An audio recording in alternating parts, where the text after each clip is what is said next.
What if someone told you that your child's concerning behavior isn't because your child is unmotivated, attention-seeking, lazy, manipulative, selfish, boundary-pushing, or because they have problems taking accountability for their actions? What if somebody told you that your kid's concerning behaviors are also not because you're an incompetent, permissive, or blasé parent? What if you found out that your child's upsetting behaviors are happening because they don't have the skills to do any better? And what if there were some tools you could learn to use to help your child do better? Today, I'm talking about the central and arguably the most challenging idea for many parents to accept in Ross Greene's Collaborative and Proactive Solutions model, or CPS. Kids do well if they can do well, not if they want to do well. Welcome back to Project Parenthood. I'm your host, Dr. Nanika Coor, clinical psychologist and respectful parenting therapist. Each week, I'll help you repair and deepen your parent-child connection, increase self-compassion and cooperation from your kids, and cultivate joy, peace, and resilience in your relationship with them. Through the lenses of my kid does well if they feel like doing well, then you're generally a crappy parent if you can't get your child to feel like doing well. And your child is generally a crappy kid for withholding their abilities to do well. So you're either feeling negatively about your child or about yourself, often both. And neither outlook is going to get you very far. Notice, if you have a kid who exhibits challenging behavior, they don't show those behaviors 100% of the time, just sometimes. That's important because it means that you have the opportunity to get curious about the specific conditions in which your child does exhibit those unwanted behaviors. Through the lenses of my kid does well if they can do well, the question becomes, what conditions make it so they can't do well? What's getting in their way? So let's look at the 3 plans of CPS. In the CPS model, when you're dealing with a child exhibiting concerning behavior, there are 3 ways to react or respond to the behavior. The first is Plan A. These are adult-imposed, unilateral, and uninformed solutions. You believe that people need to be forced to do things that are good for them, so you lay down the law and expect your child to obey, perhaps using rewards, punishments, compromises, negotiations, and bribes, shame, control, coercion, and threats to help you get your way. This is followed by your child's behavioral cues of distress or difficulty, like tantrums, meltdowns, aggression, shutdown, resistance, or other unpleasant-for-you behaviors. The next is proactive Plan B. While the concerning behavior is happening, you focus on surviving it and getting to the other side of it.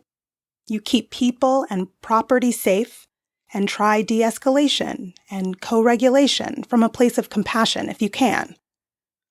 Afterward, when everyone's nervous systems are relatively calm, you work on proactively preventing the concerning behavior the next time. That looks like first eliciting your child's concerns about the problem, then telling your child your concerns about the problem, and finally, putting your heads together to come up with a mutually satisfactory and realistic solution that addresses both your concerns and theirs. The last is proactive Plan C. This is when, reflecting upon your parental expectations and resulting kid behavior outside of the heat of the moment, you realize that your expectation is unrealistic for your child right now. And because you have higher priority expectations to work on, you deliberately decide to temporarily stop holding that expectation of your child. Keep in mind, though, that using Plan A can cause more problems than it solves. The problem with Plan A, where you impose unilateral and uninformed solutions, is that it focuses on unwanted behaviors when what needs attention is what is giving rise to those unwanted behaviors. The underlying unsolved problem. This is another way of saying that you have an expectation that your child cannot meet. Ultimately imposing adult solutions without understanding your child's concerns or getting their input results in more entrenched challenging behavior. Your child will resist your resistance to the reality of what their capabilities are for meeting a particular expectation. Even when your child does do something, quote unquote, just to get what they want, or they refuse to do something that they've done before, it's still simply the best way they know how to get what they need in the moment, given their skill set and the situation. For instance, imagine your child stole money from your wallet. Through the lens of kids do well if they want to, you might see your child as unconcerned with your needs and unwilling to do what they know is the right thing. Through the lens of kids do well if they can, your child has a need that they don't trust their adult will listen to, consider, respect, or find a solution for. Instead, they solve the problem unilaterally in a way that takes only their needs into account, which is, you might notice, the definition of Plan A. The problem with defaulting to Plan A as a way of managing challenging behavior is that you end up modeling for your child that the only way to solve a problem or get one's needs met is to do so unilaterally, in a way that accounts for only one's own needs. So it makes sense that they eventually learn how to Plan A you. Another thing to keep in mind is that Plan B requires mindfulness. If we look more closely at the Plan B process, you'll see that it involves reframing situations more positively at the same time as you're experiencing them. This takes real effort and dedication when you've historically viewed concerning behaviors as willful behaviors. It requires you to be aware of the present moment, which is to say, you must be mindful. The moments when your child is behaving in upsetting ways are the same moments you'll need to mindfully remind yourself over and over again until you believe that it's true, that your child is having a hard time, not giving you a hard time. It's this emotional stance that will allow you to more successfully use de-escalation and co-regulation, both of which require you to be able to calm your own nervous system. It's important to know that Plan C isn't letting your child get away with bad behavior. When Plan C is used skillfully, it builds calm and trust, prevents unwanted behaviors before they start, lays the foundation for future Plan B strategies, and can also solve problems all by itself. But when you're new to CPS, it's easy to confuse proactive Plan C with simply ignoring concerning behaviors or silently gritting your teeth each time your child can't meet a particular expectation. All the while, you're continuing to hold the unrealistic for your child right now expectation internally. The problem is that your frustration about that expectation not getting met will eventually erupt, dislodging your ability to see your child through the lens of kids do well if they can. Plan B requires you and your child to use your executive functioning skills in the context of having time, space, energy, and focus to collaborate with your child to solve a problem proactively.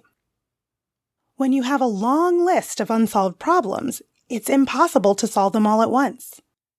If everything is a priority, then nothing is a priority. Also, if you've historically used Plan A, your parent-child relationship may not yet involve enough trust to use Plan B.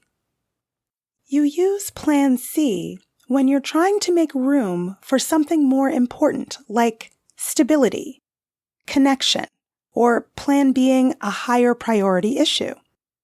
Plan C is letting go, for today, this week, a few months, or even forever, of the expectations that are so difficult for your child that they lead to concerning behavior. This might look like saying, okay, or letting your child go ahead and do what you expected them not to, or doing it for your child without being asked to do it. It's also true that parents do well when they can. When you're trying to leave coercive and punitive parenting strategies behind, you might fall into the trap of using coercive and punitive self-talk in an attempt to force yourself to do what you feel is the right thing as a parent. Sometimes, as a parent who's new to learning CPS, plans A, B, and C, you start to plan A yourself. you'll notice you're trying to strong-arm yourself into doing the right CPS thing when you have thoughts like, you'll never be a good enough parent if you don't change your lenses. Everything will be ruined if I don't get my lenses back on tight right now. You shouldn't be having all of these negative thoughts about your kid. Why don't you have your lenses on? If you had them on, you wouldn't be thinking about your kid so negatively. When you notice your critical self-talk, remember that you deserve the same support, understanding, and forgiveness that you're trying to give your child when they're struggling. Trying to get yourself to straighten up and fly right by shaming and guilt-tripping yourself only leads to burnout and feeling stuck, and it doesn't actually result in you doing better. No one does better by being made to feel worse. You and your kid included. It's natural to let your perfectionistic tendencies take over and start berating you for not having changed your lenses. At these times, it can be helpful to plan C yourself. Let yourself off the hook with reframed thoughts like, it's okay that you don't have your lenses on right now. You're tired and stressed out. We're going to let this go for now and try again later. Remember, plan A doesn't work. Right now, you're too overwhelmed to plan B. That leaves you with plan C. I'll drop this expectation for myself now. Having CPS lenses on right now is simply too hard, so never mind. You don't need to do it. Your child's explosions and meltdowns can't be changed or managed in the moment that they're occurring, so you simply need to survive them as best you can. It's hard work not to react from a place of being triggered, but acting from anger, resentment, or fear will worsen the situation. Instead, constantly remind yourself that this isn't bad behavior you're witnessing. Your child's concerning behavior is a signal that what's being expected of them has outstripped their current abilities and/or skills to meet that expectation. This will help to bring your compassion and love online, which are always going to be your best tools in the moments of meltdown. Like a mantra, repeat to yourself, "Kiddo, I love you. I know this is hard and I want to help if I can." Remember that you, too, do well only when you can do well. CPS helps both you and your child build the skills of flexibility, frustration tolerance, and problem solving, all of which help you get through difficult interactions, strengthen your parent-child relationship, and replace relational suspicion and conflict with trust. And the journey to all those benefits starts with the single step of changing the lenses through which you're viewing your child. That's all for today's episode of Project Parenthood. Thanks for listening, and I hope you found this helpful. Be sure to join me live on Instagram at BKParents on Monday, December 18 at 12:45 p.m. when you can ask me anything. You can get your questions answered in real time. If you have a question for me about parent-child relationships, respectful parenting tips, and/or parental mental health that you'd like me to cover in a future episode, shoot me an email at parenthood@quickanddirtytips.com. Leave a message at 646-926-3243 or leave a message on Instagram at BKParents. That's BKPARENTS. And you can learn about my private practice, working with parents living in New York State, at www.brooklynparenttherapy.com. Catch you next week. Project Parenthood is a Quick and Dirty Tips podcast. It's audio engineered by Dan Firebend. Our podcast and advertising operations specialist is Morgan Christensen. Our digital operations specialist is Holly Hutchings. And our marketing and publicity associate is Davina Tomlin. See you next week.